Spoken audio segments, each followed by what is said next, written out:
Hello and welcome to today's episode number 12, a dozen episodes recorded of the Human Condition podcast. I'm your host, American Council on Exercise certified personal trainer, Kiri Jones. This episode is coming out late because last week we had a bout of nice weather and I decided to take it upon myself to start spring cleaning, which turned into discovering issues, which turned into home maintenance projects and repairs. And then I had to go away for a long weekend.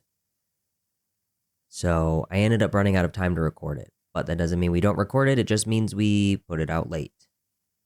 Because I feel like this episode is an important one.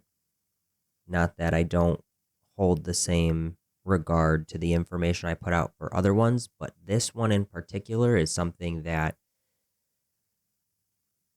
I didn't really think about until I took a college class that involved this topic in particular, and it's very easy for us as a society to not really grasp that things are different for everybody. And so the blog was about the social determinants of health. And I will discuss these and hopefully open a few eyes and increase a little bit of understanding, because when we think about people's health and well-being, we tend to really think about things like food choice and exercise, and we don't think about things like this, or at least not as far as I have come across. I am one person in the entire world, so I don't know if this is something that is spoken about. So we'll start talking about the social determinants of health, and the first one is access and quality of education. There are, at least in the United States, school districts. There's schools that are available to most kids, but there is a difference. There are lots of differences in the school district. From one district to another, they could have completely different means of teaching and lessons plans. In rural areas, they have smaller school districts that are farther apart. In cities, they have bigger school districts, which is more students per teacher, which could lower the quality of education in terms of like student to teacher ratio. And then you even have the differences between public and private schools, because not everybody can afford to send their kids to private schools. And then even still, you have beyond, elementary, middle, high school, you have what colleges you have access to personally. What colleges can you afford? What's the difference between education in, a local community college and maybe a larger, more prestigious college? So there is a difference between what people have access to and the quality that they receive. And that is not necessarily their own fault. It's not their doing. It depends on where they are. And it's very easy to point fingers at people for the choices that they make in their lives. But this and the rest of this list it's helpful in terms of solving a person as a puzzle when you're trying to figure them out. So the next thing is healthcare, and the same thing, access and quality to healthcare. Are you in a rural area where your nearest hospital is an hour or more away and you only have access to small clinics? Or are you in a city where, seeking emergency treatment or walk-in clinic treatment, and you're forced to wait hours if you even decide to wait at all because there are so many people? Are there enough staff at your healthcare facility to have the ability to spend the time per patient to really educate them on certain things? We don't all have access to the same healthcare. And I'm sure a lot of people have seen throughout, the recent years, understaffing issues and maybe groups of nurses that are going on strike due to unsafe working conditions. And so, we haven't seen the end of this yet. I know this for a fact.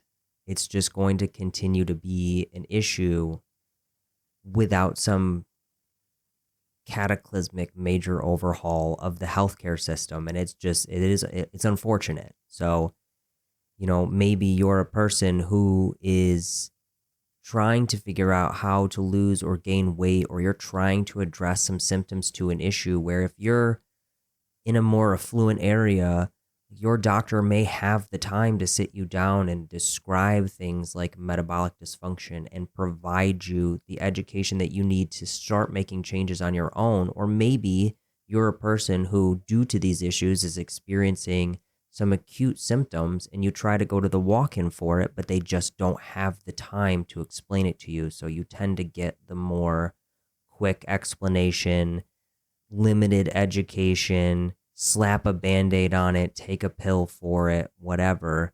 And I'm not saying anything negative against doctors. Like I could not even imagine being a healthcare professional in a very overcrowded and understaffed area. They are doing the best they can with the circumstances they're in. And like I said, without a major overhaul, like they're going to keep getting beaten down. And I know for a matter of fact that there is a lot of healthcare staff that they beat themselves up over their inability to provide the care that they wish they could provide to each patient. So that is both, my opinion on how we should treat healthcare providers and give them a little bit of understanding, like outside of being like a raging jerk. I have run across my fair share of healthcare professionals that were not professional. But outside of that, try to give them a little bit of understanding. And then whenever you can, try to do some research yourself. Sorry, there is something in my eyeball. Anyway, I just had to cut out like a minute of me digging around in my eyeball. Try to do the research yourself because the information is out there and there are some conditions that you can prevent or at least slow based on the choices that you make. And on the flip side of that, like I said, cut healthcare workers a little bit of slack, but also understand that not everybody has the same access to the same quality of healthcare that you do. And you might be one of those people that has access to that poorer quality of healthcare, but we tend to, and it's human nature to judge people very quickly. So again, these are very helpful in kind of broadening the lens at which we look at people through. The next is neighborhood and built environment, which sounds like a lot. It's basically just the physical environment in which you live. And this can include so many different factors like, are you really far away from like your closest neighbor or community involvement? Or are you living in an area where there's overcrowding and pollution and, do you have access to sidewalks, grocery stores? How close is the nearest grocery store? And when I was learning about this, I thought, well, there's grocery stores all over the place. But then we went a little bit deeper into it and the teacher explained, some people can't drive, or maybe they don't have the time because they're working 2 or 3 jobs, or, whatever the reason is, the only access to grocery stores that they have are like small corner stores that tend to have, not healthy options of foods to eat.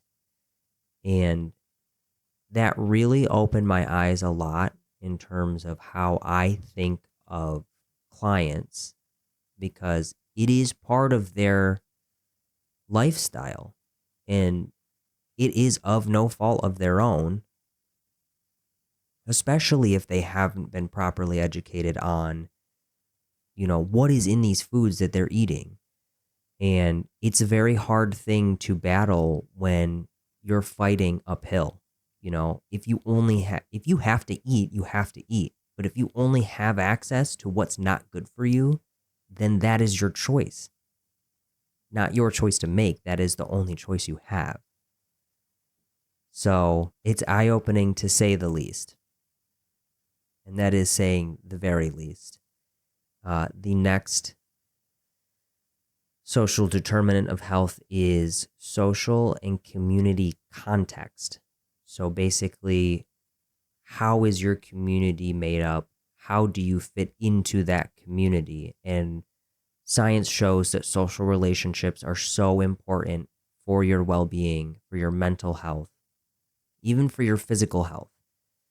And that's only one portion of it. So again, you could be way out in the sticks and maybe you're kind of a hermit and you don't really hang out with a lot of people.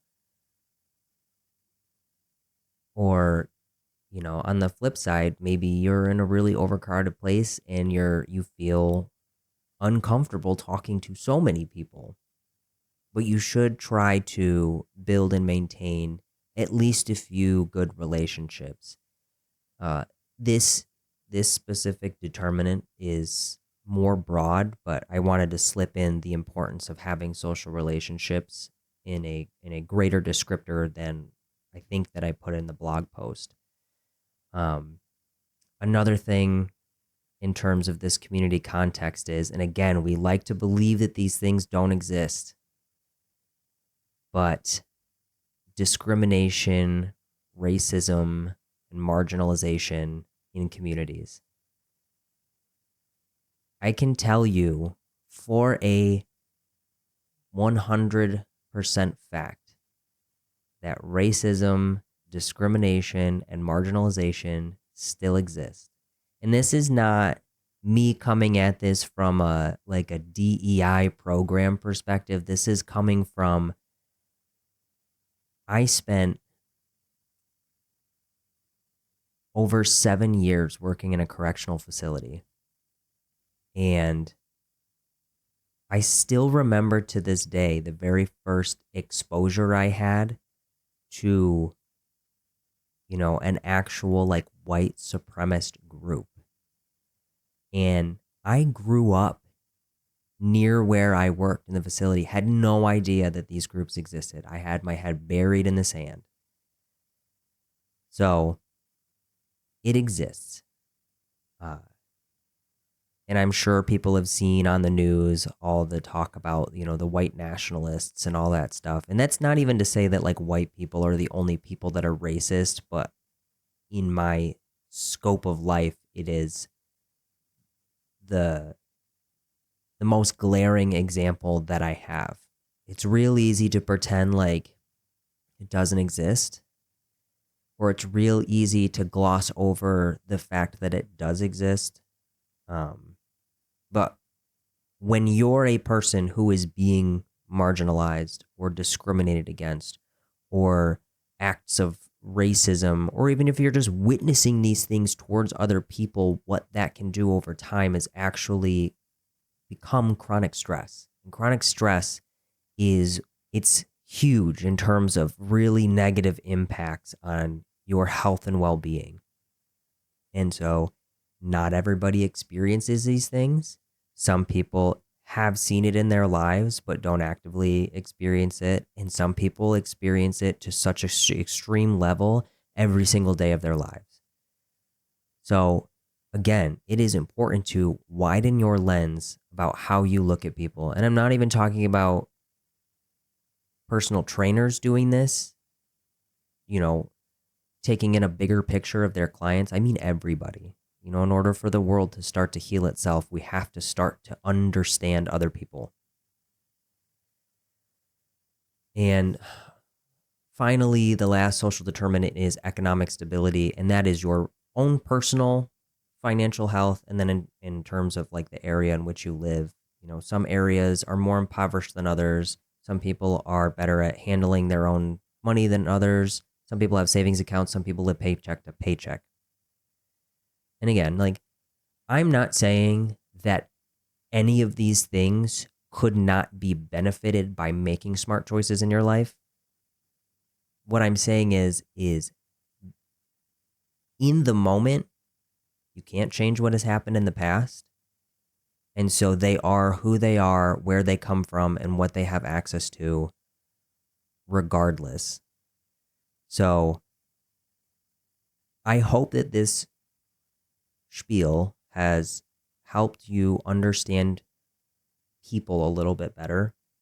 And I hope that if you're, a fitness professional, that you can take this information and then apply it towards your clients so you can more appropriately tailor the way that you speak to somebody, the advice that you give, the education that you can provide, because the more personalized and individualized you can get to somebody's situation, the more sustainable their changes can become. There's a related theory, not theory. I wouldn't even call it a theory at this point. There's a related thought of, psychological stuff. It's called Maslow's hierarchy of needs. And this I learned years and years ago, but it's applicable in this situation because it's similar enough. So at the bottom, Maslow's hierarchy of needs is a pyramid. And at the bottom being the most important need that needs to be met first, is physiological needs. And that is like food, water, sleep, etc. Above that is safety needs. So do you feel safe? Do you feel secure in your environment, in your daily life? Above that is love and belonging, which, like I said, socialization is important to your health, period. Above that is esteem, like self-esteem, self-worth, etc. And then at the top is self-actualization, which is, the desire to be the best version of yourself. So when you're thinking about the social determinants of health and Maslow's hierarchy of needs, you have to understand that you're not at the same point in your period that somebody else is.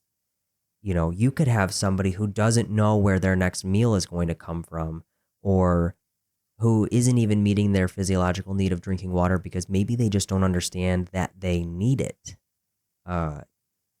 You could be living in an apartment, in a house, or you could be living on the street or in a homeless shelter. Your perception of how safe you are, let's say that you can walk on your street at night and be fine. But not everybody has that. Some people will not go out after dark because they know that it isn't safe. Some people don't even feel safe in their own dwelling, whether it is because of external threats or maybe, and I hate to say this, threats inside the home. Above that, you have love and belonging, where you might have a family to come home to and friends to hang out with on a Friday night, but not everybody has that. So I'm not going to go all the way up the rest of the pyramid, but what I'm saying is not everybody's circumstances are the same. And so if you have a client, and I'm speaking directly to fitness professionals, if you have a client who is not sure where their next meal is going to come from, or they're having signs that, there's abuse, or don't give them advice like, oh, you need to eat better, or just go for a run at night if you don't have time during the day to do it, because you don't understand what their situation is. So, and that's not to say that it applies to everybody. You could live in an area where giving that, type of education and advice to a client is fine, but you should know that ahead of time before giving it, because we're trying to empower people to make sustainable changes in their lives. If we're ignoring the fact that they are not in the same place that we are, then it's almost equivalent to just talking down to somebody. Why can't you do this? Because I can do that. Well, that's cool. Great. But again, in order to heal the world, we got to understand people better. And, if you're the type of person that has time to volunteer in your local community, and this not just personal trainers, but everybody, spend some time doing that. If you have the time and the ability to do so, if you can donate things, do that, because you never know what somebody is going through, and you can't always ask. So I don't mean to get super deep, but like I'm getting super deep because these are things that are important to me from a values and morals perspective. But I'll wrap it up because it's already been quite a long time talking about the blog. Moving on, I want to talk about my life, an update to my life. So 2-3 weeks ago, my wife had asked me about the keto diet. And in the past, I used to have this like really awful opinion of the keto diet and of the people that follow the keto diet because it's so very cultish. You have people that, there's like people that don't care what you eat, and then there's people that care so much, and like the keto diet is the best diet. Everybody should do keto because blah, blah, blah. And that's the way it was. And I don't know if we've gotten better about it or more research has come out, but like or maybe I'm just really over people's opinions and taking full stock in them. But anyway, she had asked me about it, and instead of reacting the way past me would have reacted, I decided to really dive in and do a lot of research on it in order to prepare her and myself, because when we try these things, we typically do it together because it's easier when we do meal prep. And it's also just better to have like that support system if you can have it.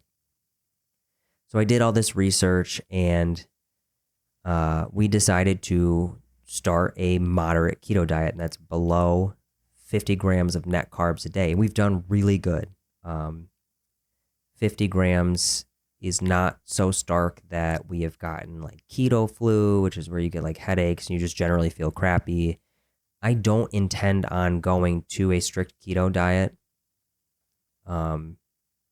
because I don't need to. It's not needed for me. This is not a doctor prescribed diet. I'm not using this to treat symptoms of something or to help heal something in my body. It's just something that we decided to try to do. In the first week, I lost something like 3.2 pounds. And that was water weight. Just for anybody listening that doesn't understand the keto diet, that was water weight. When you ingest like a normal amount of carbohydrates, it helps your body retain water better. So when you cut that, your body does not retain water as well. So you end up peeing more often. You're not holding as much water in your body. So I lost a good portion of water weight. And then, I've slowly been losing a pound here and there.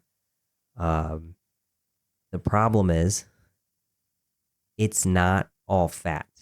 I really like aggregating data. I use Fitbit. I use Chronometer. I use Renpho. I think that's how you pronounce it. For like, I have a scale, a Renpho Bluetooth scale, and then a body measurement tape that is also Bluetooth to my phone. And I aggregate all of this data because I like to do the experiments on myself. Nobody that I have spoken to really cares about my discoveries, but I find it so fascinating. So I have had a period of, sedentary activity. I haven't been working out.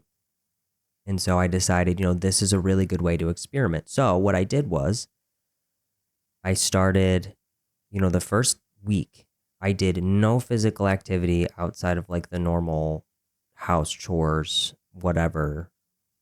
And I monitored. At the beginning, I took my body measurements and weight. At the end, I took my body measurements and weight. I had lost water weight. And then I started to notice that I was losing mass. So the second week went by. I increased my activity a little bit. This was last week. So the spring cleaning week, the house maintenance week, the, slightly increased physical activity, and I kind of fluctuated a little bit, and I lost maybe 1 to 2 more pounds.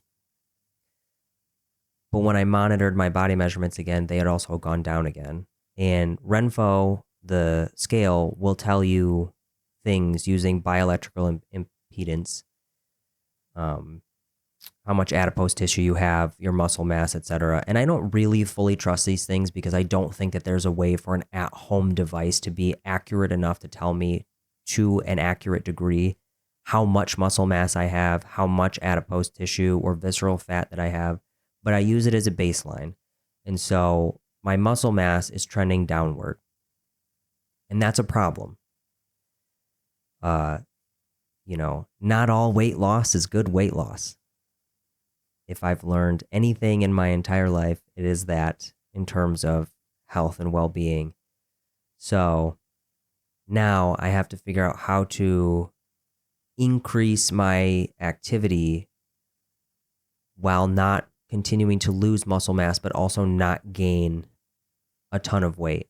Because I don't know if I've mentioned this before, I'm in the reserves, the Army Reserves, and so there's a weight standard that I have to make.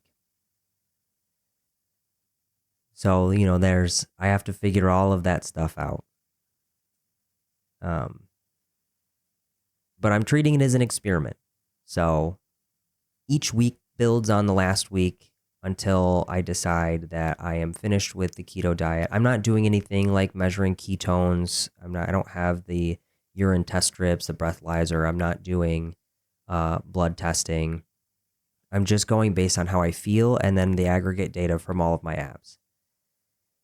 So that'll be something that, I might make a longer video on by itself, just explaining the science behind it, because it really is fascinating. Like the biggest reason that I'm doing this is in order to fix my metabolic flexibility, and I don't really feel like I should go super far into that in this podcast because we're already, almost 29 minutes in. So we'll leave it at that. That's the update for me on my life. I will keep people posted. I'll answer questions if you want to ask me about this or that, or if you're like really passionate about the keto diet and you want to talk to me about it, that's cool.